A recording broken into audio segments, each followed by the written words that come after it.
I'm Adam Richardson, and this is the Writers Detective Bureau, the podcast dedicated to helping authors and screenwriters write professional quality crime-related fiction. Welcome to episode 126, but in many ways, it's really episode 1. It is episode 1 as far as me getting in front of a camera. As of today, the Writers Detective Bureau is now a video podcast, which you can find on YouTube. As I record this, I have 5 subscribers on my YouTube channel, and all they've been doing is listening to the audio-only backlist of the podcast. So if you'd like to check out my brand new YouTube channel, the easiest way to find me is by going to writersdetective.com/YouTube, and that will redirect you right to my channel. I think the channel needs to hit 500 subscribers before I can get a real channel name. In addition to turning this podcast, where I answer your questions, into a video podcast, I will also be using the YouTube channel to post tips and insights for writing about crime. This has been a long time coming. I've never been a huge fan of being on camera or in pictures in general, but that wasn't why I didn't really post videos before. A very legitimate reason was because I had pending murder trials that I was going to be testifying in, and I really didn't want to have any of my online content be brought into a courtroom. Not that any of it would have hurt me or the cases that I was involved in, but it seemed cleaner that way. Now, though, those cases have finally run their course, and as I record this, I'm less than 18 months away from retirement, which led me to confront a very real issue, a reality, if you will, and it's one that I bet most of you struggle with as well, or at least outright avoid. I've been playing small, using my work, what my coworkers, what a jury or attorneys in a court case might think, or what trolls of the internet might think and say, as an excuse not to play big. It's time for both of us, you and me, to stop playing small. See, the thing is, when we decide to play big, we think everyone is going to judge us. Reality is that no one's paying attention to anyone but themselves. When people do talk smack, it's a reflection of who they are, how they're hurt, and how they need to work on themselves. It's not a reflection on how we're doing in the arena. Like everyone else learning to play big, regardless of whether we are winning or learning, we're growing. So I urge you to look at where you are playing small in your writing career or in your life, where you know you should be stepping out of your comfort zone and striving for what you know you deserve, even if you feel guilty for wanting it. But you might be thinking, but wait, I've already tried that. Things were going great until you hit what psychologist Gay Hendricks calls an upper limit problem. If you struggle with those things that seem to happen just when things are finally going great, then you need to read or listen to this book, The Big Leap. I'll leave links to the book in the show notes at writersdetective.com/126 or in the description below if you're watching this on YouTube. It's already October of 2022. The last few years have been a crazy time machine. And if you're like me, your head is spinning at how fast the calendar pages are flipping by, which is why we need to start playing big and stepping into who we are capable of becoming. All right, pep talk over. Let's do this.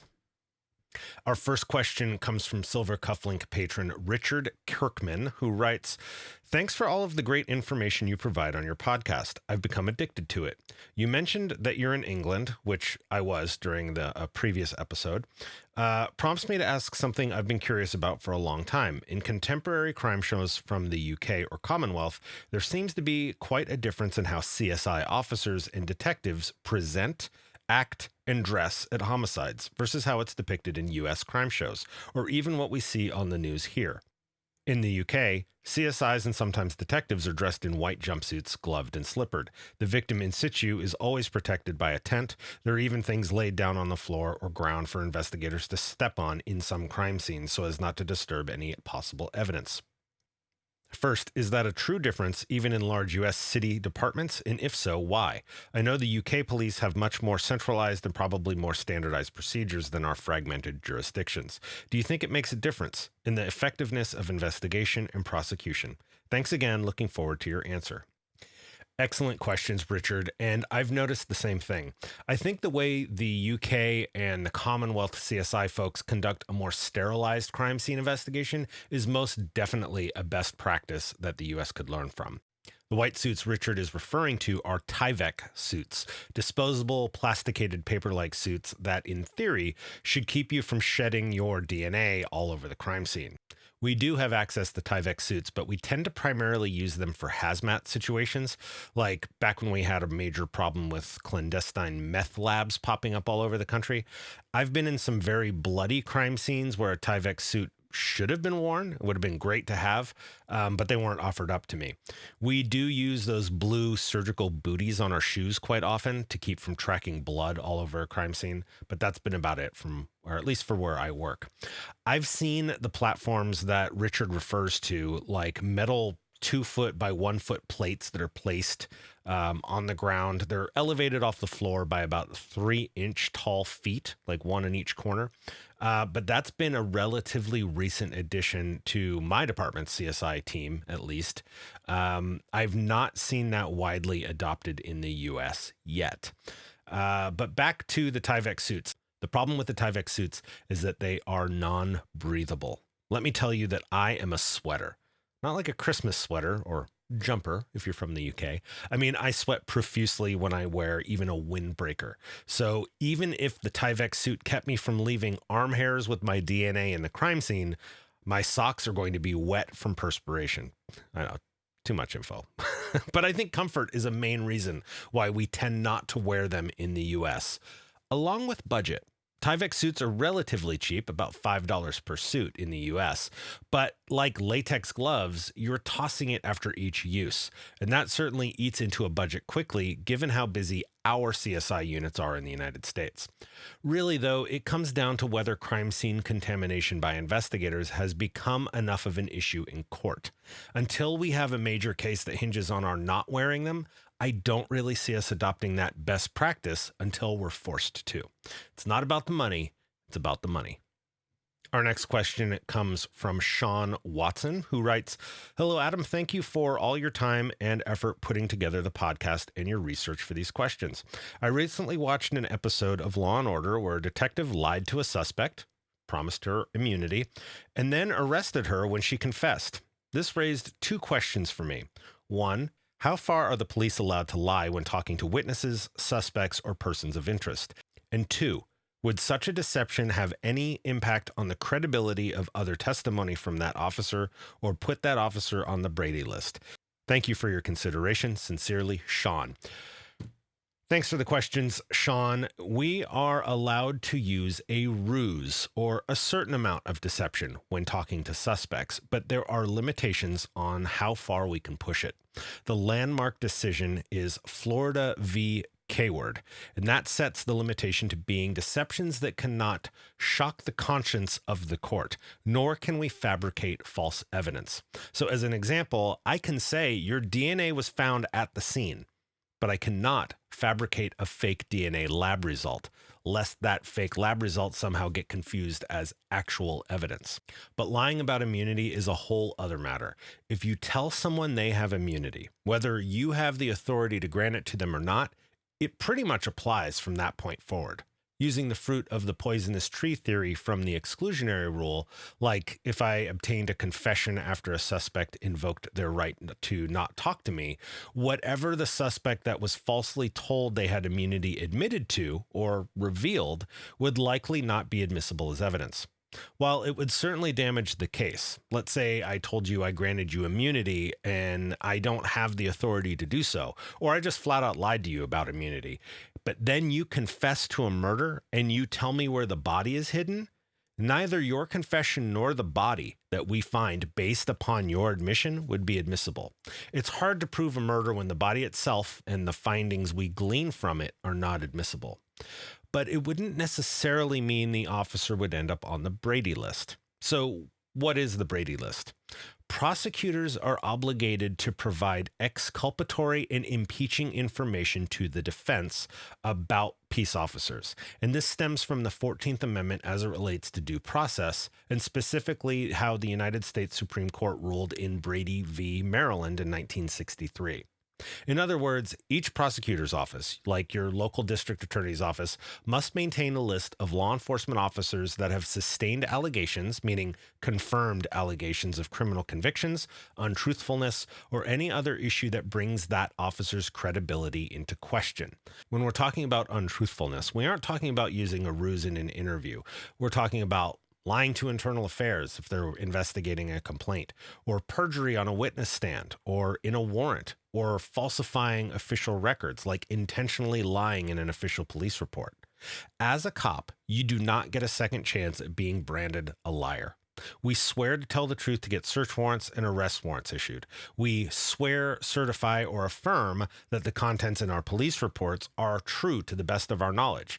Being entrusted by the public means maintaining that trust.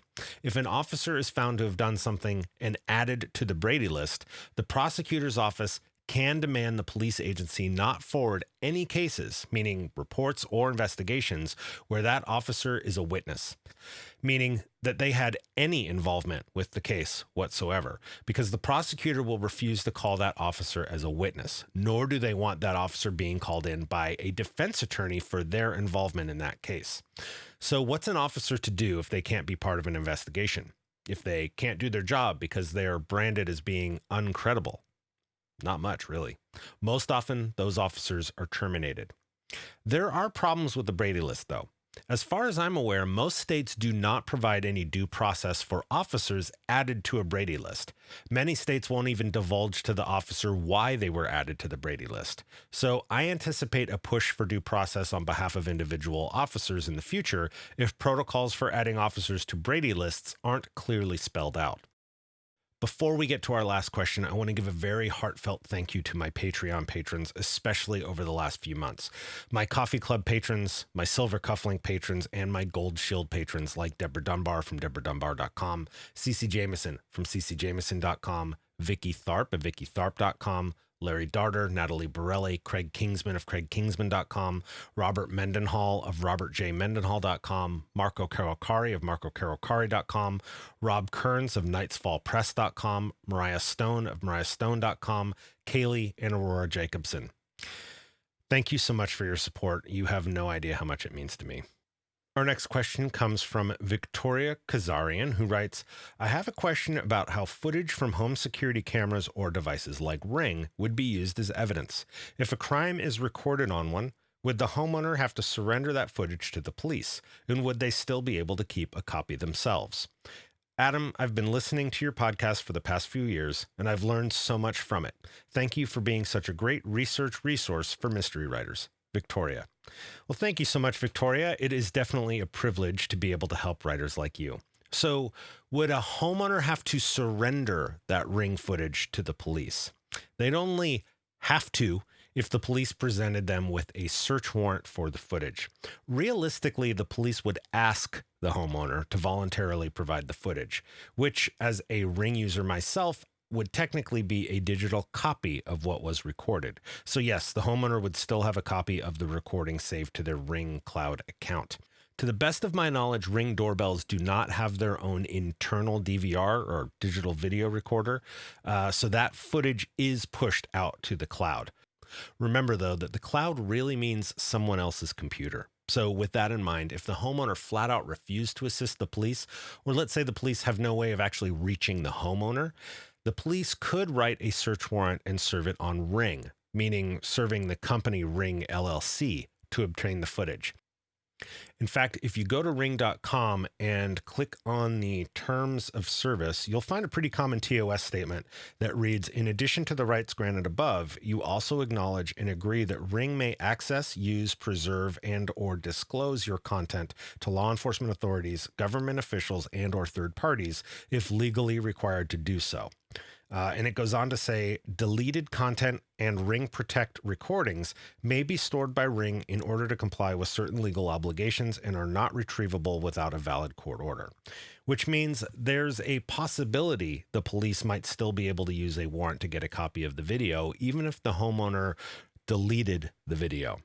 Thanks for your question, Victoria. I hope this helps with your next mystery writing session. If you found this episode informative, I'd love it if you hit like and subscribe. If you have a question you'd like me to answer in an upcoming podcast episode, drop a comment below, or you can just check out this audio-only episode next.